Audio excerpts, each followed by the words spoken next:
Sõbrad, see video on neile, kellel meeldivad igasugused rihmad ja asjad. Tegelikult neile, kes treenivad kodus või on the go või mis iganes kohas, kus ei ole õiget treeningvarustust, aga tahavad nii-öelda lihast kasvatada või tugevamaks saada. Ilmselt sihuke suspension trainer on üks parimaid valikuid.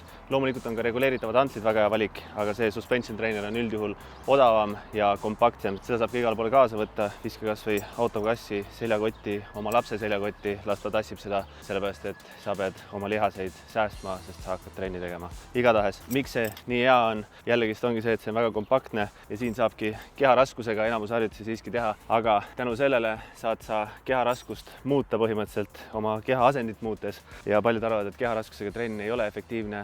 Kui sa saad keharaskusega trenniga sama koormuse endale lihastele anda, mis sa saaksid igasuguste antlite ja kangide ja asjadega, masinatega, siis teoreetiliselt on see ikkagist sama efektiivne. Igal juhul seda saab hukkida igale poole, kus sul on mingisugune toru, see ei pea olema nii uhke toru, nagu siin on. Enamustel nendel on kaasas ka mingisugune kinnitus, mida saad kuskile ukse vahele panna, aga siis sa pead väga usaldama enda mingisugust ust ja mitte valelt poolt seda kinnitama sinna. Siin on 2 sihukest sanga, neid rihmasid saab lihtsalt muuta, kõrgust ja nii edasi. Harjutusi, mis nendega teha saab, on miljoneid. Erinevate harjutuste jaoks saad kasutada erinevat pikkust. Näiteks ma panen siin natukene lühemaks, näiteks ma saan näidata ühte harjutust.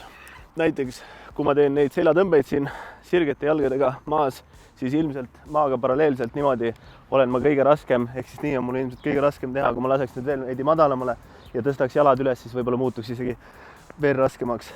Nii on isegi täiesti arvestatav raskus. Kui see on minu jaoks liiga raske, siis kui ma tooksin jalad endale natuke sisse, siis ma teen ennast põhimõtteliselt kergemaks ja nüüd mul on juba see kergem.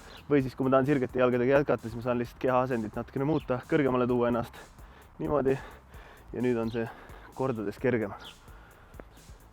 Väga aus asi, ühtegi firmat ei reklaami ja loomulikult, kui su eesmärk on saada profikulturistiks, siis on mõistlik minna jõusaali, sest seal on tunduvalt rohkem treeningvarustust. Aga kui sa tahad lihtsalt natukene paremasse vormi saada, lihaseid efektiivselt treenida, tunda ennast natukene paremini ja nii edasi, loomulikult saan ka mina panna sind ennast paremini tundma ja loomulikult käib jutt personaaltreeningust. Ma arvan, et see on üks parimaid investeeringuid, mis sa teha saad.